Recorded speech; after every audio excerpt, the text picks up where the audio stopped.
우리를 애워싸고 계신 하나님의 임재를 의식하면서 천천히 깊은 들숨을 쉬십시오. 이제 우리 안에 내주하시는 하나님께서 나를 통해 숨을 쉬시도록 천천히 날숨을 내쉬십시오. 이렇게 천천히 들숨과 날숨을 반복하면서 하나님의 임재 가운데 머무르십시오.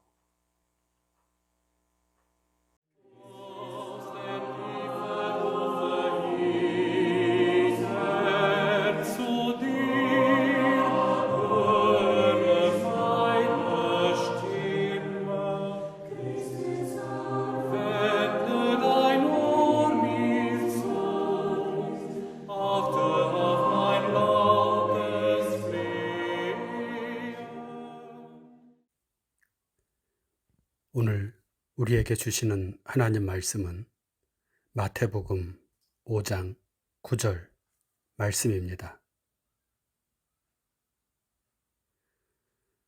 이제 낭독합니다. 하나님 말씀에 경청하십시오. 화평하게 하는 자는 복이 있나니 그들이 하나님의 아들이라 일컬음을 받을 것이며. 주신 말씀을 잠시 묵상합니다.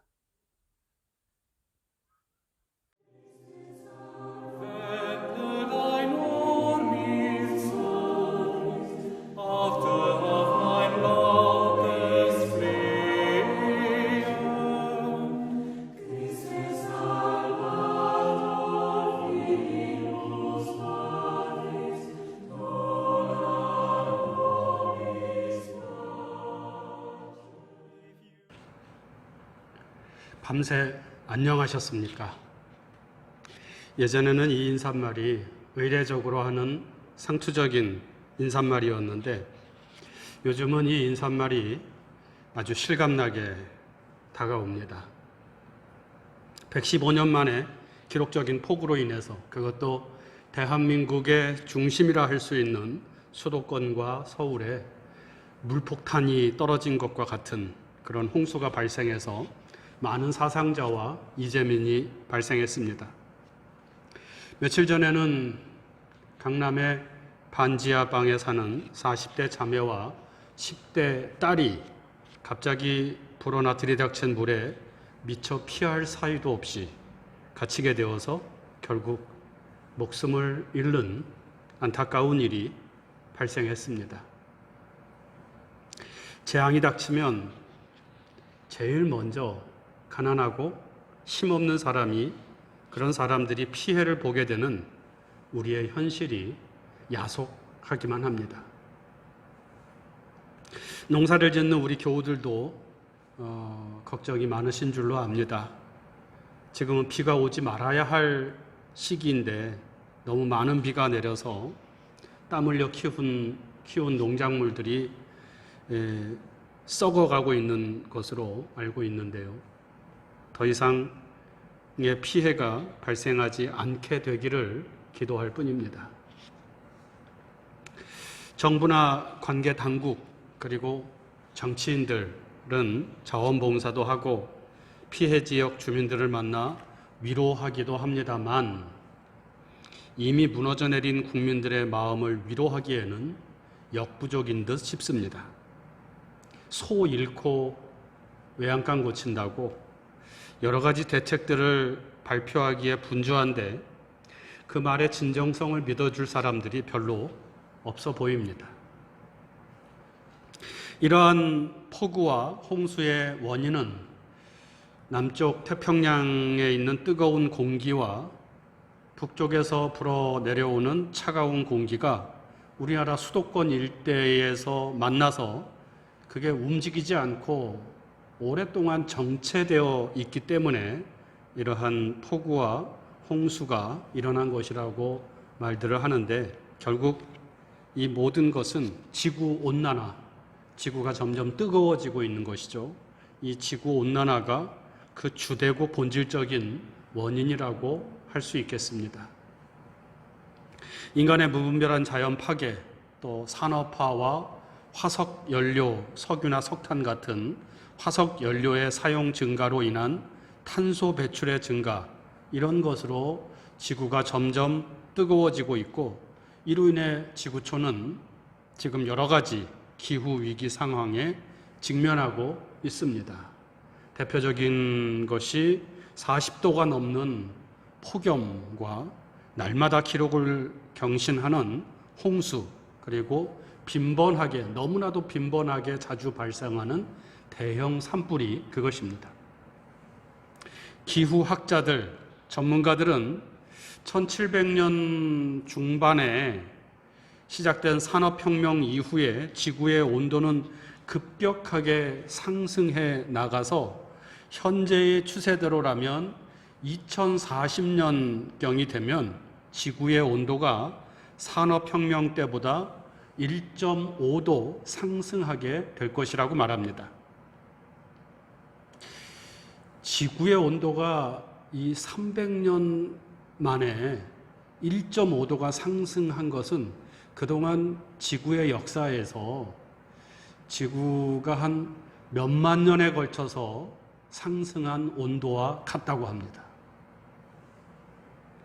인간의 정상 체온이 36.5도인데 여기에서 조금만 체온이 올라가도 우리는 몸이 아프고 나중에 더 올라가면 죽음에 이르게 되죠. 마찬가지로 지구의 온도가 이렇게 조금씩 그리고 또 급격하게 올라간다는 것은 결국 지구가 사람이 살 수 없는 땅이 될 것이고 죽음의 땅으로 변하게 될 것이라는 것을 의미합니다. 그래서 많은 나라들이 에너지를 화석 연료에서 얻는 방식을 지향하고 자연 에너지를 활용한다든지 쓰레기를 줄이고 탄소를 배출한 만큼 이를 흡수할 수 있도록 나무를 많이 심고 환경을 보존하기 위한 정책을 실시하는 이른바 탄소 중립 정책을 실시하고 있습니다. 하지만 이러한 탄소 중립 정책이나 또는 탄소 제로 운동이라고 하는데요. 이런 탄소 제로 운동은 탄소 의존성이 심한 개발도상국들의 반대, 그리고 이윤 추구를 무엇을 하든지 간에 돈만 많이 벌면 된다 하는 것을 제일의 목적으로 삼고 있는 기업들의 반대에 부딪혀서 그 효력을 발휘하지 못하고 있는 실정입니다. 그 사이 지구는 점점 더 온도가 높아지고 있고 얼마 지나지 않아 이제는 인간의 기술로 그것을 커버할 수 없는 지경에까지 이르게 될 것입니다. 결국 우리는 문제의 원인을 알고 있음에도 불구하고 아무런 대책을 실행하지 못하며 두 눈을 뜬 채 우리의 마지막이 점점 다가오는 것을 지켜봐야만 하는 그런 상황에 처해 있는 것입니다. 자연, 지구와 인간의 관계가 깨어졌습니다. 인간의 무분별한 욕망으로 자연을 파괴함으로 인해 지구가 병들어가고 있고 병든 지구는 지금 우리 인간의 삶을 위협하고 있습니다. 코로나가 그것이고 기후 위기가 바로 그것입니다. 이 모든 것이 자연과의 관계에서 평화가 깨어졌기 때문입니다. 자연과의 관계만 그런 것이 아니죠. 인간과 인간 사이의 관계에서도 평화가 깨어졌습니다.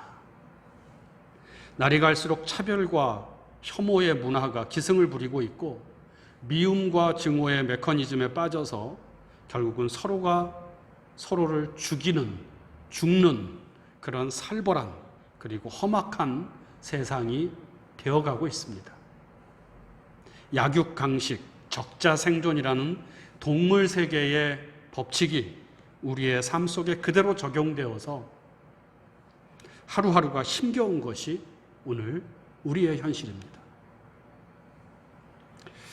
오늘 우리는 평화통일주일로 지키고 있는데 남북 관계는 지금 한 치 앞을 예측하기 어려운 상황으로 치닫고 있습니다. 신뢰 관계가 깨어진 남과 북은 일촉즉발의 위기 상황을 맞이하고 있고요. 언제 전쟁이 일어나도 이상하지 않는 그런 상황이 되어가고 있습니다. 북한은 이 모든 것의 책임이 남한과 미국에 있다고 주장하고 있고 7차 핵실험 단추를 만지작거리고 있습니다.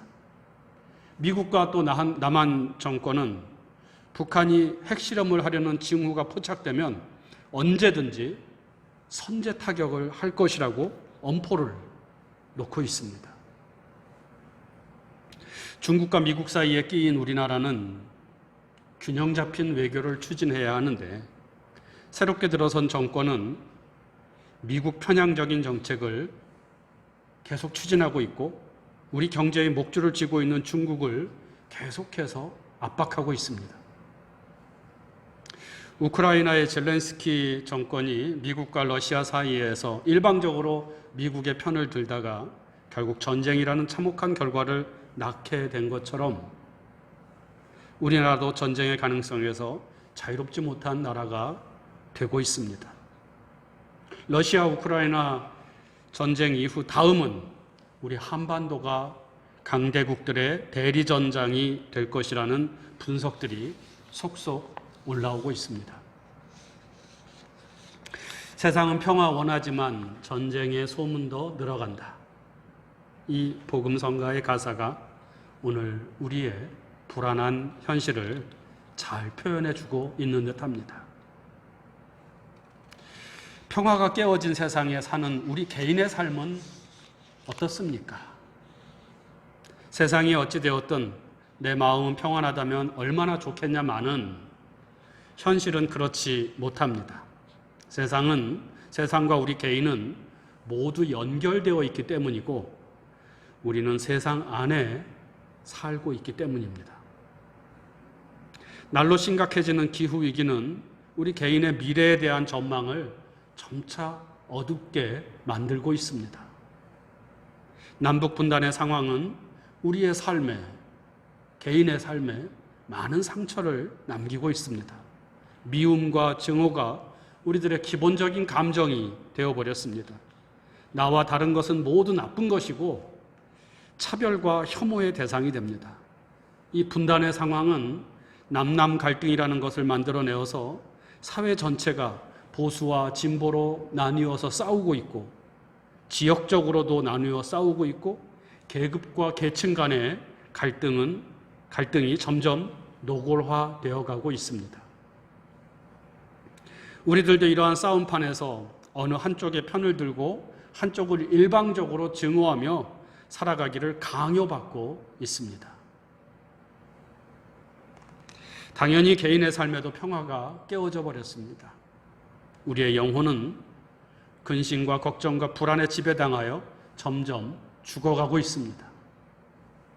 사람들은 언제든지 누구와도 싸울 태세를 갖추고 주먹을 꽉 쥐고 그렇게 살아가고 있는 것 같습니다. 평화가 깨어진 시대, 그래서 모든 사람들이 불행의 늪에서 허우적거리며 살아가는 시대에 우리 주님께서는 말씀하십니다. 화평하게 하는 자는 복이 있나니 그들이 하나님의 아들이라 일컬음을 받을 것이며. 화평하게 하는 자라는 이 형용사는 헬라어로 에이레노 포이오스라고 합니다.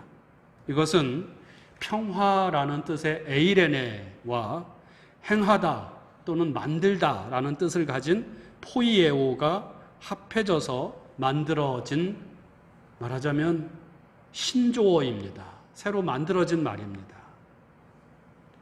그 뜻은 평화를 행하는 사람 혹은 평화를 만드는 사람이라고 할 수가 있는데요. 이 말은 헬라어 사전에 나오지 않습니다. 당시 그레코 로만 사회라고 하는데요. 로마의 지배를 받는 그레코 로만 사회에서는 사용하지 않았던 말이라고 합니다. 교회가 예수께서 하신 말씀의 의미를 잘 전달하기 위해서 만들어낸 말인 것입니다. 교회는 예수께서 말씀하신 평화는 세상에서 말하는 평화와는 다르다고 생각했습니다. 이것은 주님께서 하신 말씀에 잘 나타나 있죠. 요한복음 14장 27절, 나는 내 평화를 너희에게 준다. 내가 너희에게 주는 평화는 세상이 주는 것과 같지 않다. 예수께서 활동하시던 당시 세상은 로마 제국을 말하는데요. 제국에서 사용하는 평화는 기본적으로 힘에 의한 평화입니다. 군사력에 기반해서 약한 나라들을 정복해서 더 이상 전쟁이 없는 상태가 바로 세상에서 말하는 평화입니다. 그래서 당시 세상에서 평화를 이루는 자는 다름 아닌 로마의 황제가 되는 것이죠. 여기에서 나온 말이 라틴어로 팍스 로마나입니다. 로마에 의한 평화. 하지만 예수께서 말씀하시는 평화는 히브리어의 샬롬에 가깝고요. 이것은 정의에 기반한 평화라고 할 수 있으며 하나님이 주시는 평화이고 모든 것이 조화를 이루어서 온전해진 상태를 가리킵니다.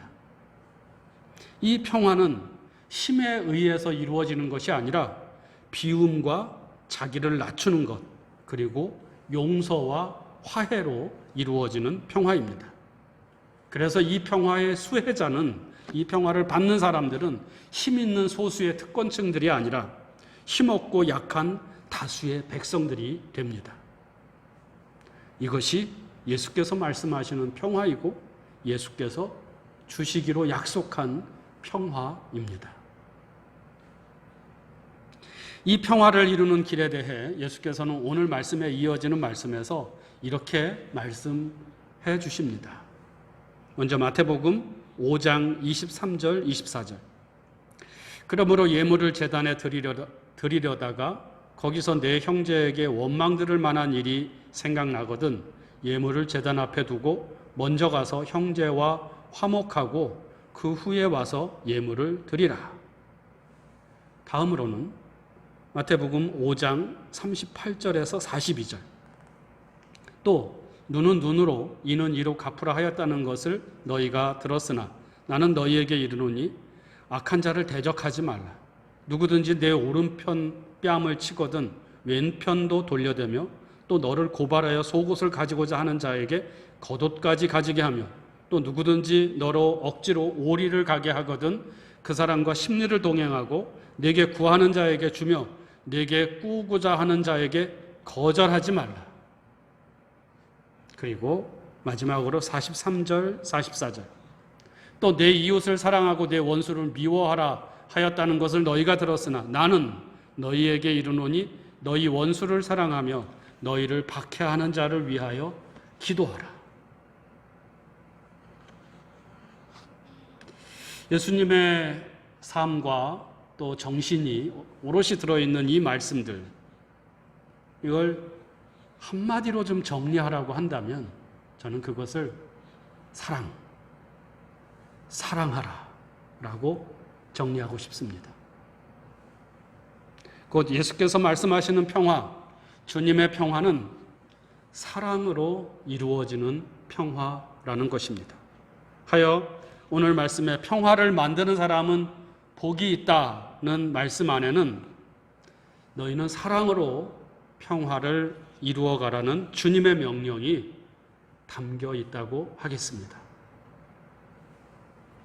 진정한 평화는 상대보다 월등한 힘으로 상대를 제압하는 걸 통해 이루어지지 않습니다.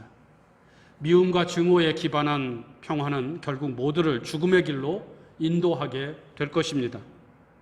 용서하고 용납하고 화해하는 것을 통해서 이루어가는 평화, 사랑으로 만들어가는 평화만이 우리에게 참으로 행복한 삶을 살 수 있도록 하여 줄 것입니다. 주님께서는 바로 이것을 십자가를 통해서 우리에게 보여주셨습니다. 에베소서 2장에 나오는 말씀입니다. 그는 우리의 화평이신지라 평화이신지라 둘로 하나를 만드사 원수된 것 곧 중간에 막힌 담을 자기 육체로 허시고 또 십자가로 이 둘을 한 몸으로 하나님과 화목하게 하려 하심이라. 그리고 이어지는 말씀. 평화를 만드는 사람에게 주어지는 복에 대해 예수께서는 그들은 하나님의 아들로 인정받게 된다고 말씀하십니다. 주님께서는 사랑으로 평화를 이루어가는 사람은 누구든지 하나님의 아들이라 일컬음 받을 것이라고 말씀하십니다. 교회 열심히 나오는 사람만 하나님의 아들이 아니고 성경 많이 읽고 기도 열심히 하는, 기도 많이 하는 사람만 이 하나님의 자녀가 아니고요. 누구든지 사랑으로 평화를 이루어가는 사람은 그런 사람을 하나님은 당신의 자녀로 받아주신다는 말씀입니다. 왜냐하면 하나님은 평화의 하나님이시기 때문입니다. 하나님은 지금도 사랑으로 평화를 이루어가고 계시기 때문입니다. 그 하나님의 자녀는 당연히 평화를 이루는 삶을 살아가는 것이겠죠. 깨어진 평화의 현실 속에서 사랑으로 평화를 일구어가는 하나님의 자녀로 살아가기를 바랍니다. 그 길은 힘든 고난의 길이고 십자가를 지는 길이지만 십자가로 평화를 이루신 주님의 뒤를 따라 하나님의 자녀, 그 복된 길을 믿음으로 걸어가는 우리 모두가 되기를 주님의 이름으로 축원합니다. 묵상합니다. 주님께서는 사랑으로 평화를 만들어가는 사람들을 하나님의 자녀라고 하십니다. 하나님의 뜻을 이루어가는 사람이 하나님의 자녀이기 때문입니다. 나는 지금 하나님의 자녀로 살아가고 있습니까? 가정과 일터에서 그리고 분단된 이 민족의 현실 속에서 하나님의 자녀로 살아가기 위해 지금 내가 결단해야 할 일은 무엇입니까? 하나님의 자녀된 삶을 묵상합니다.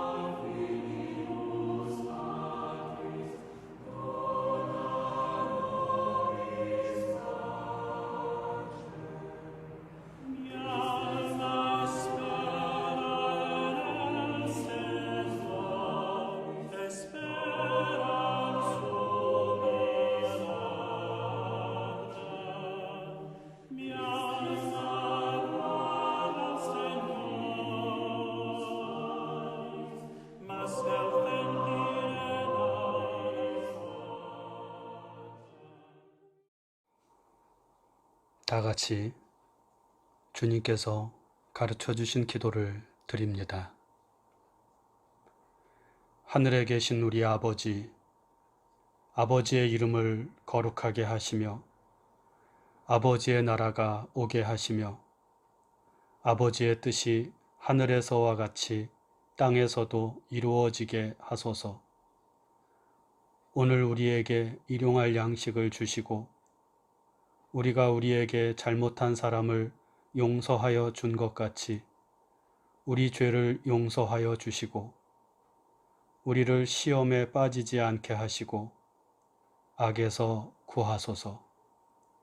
나라와 권능과 영광이 영원히 아버지의 것입니다. 아멘.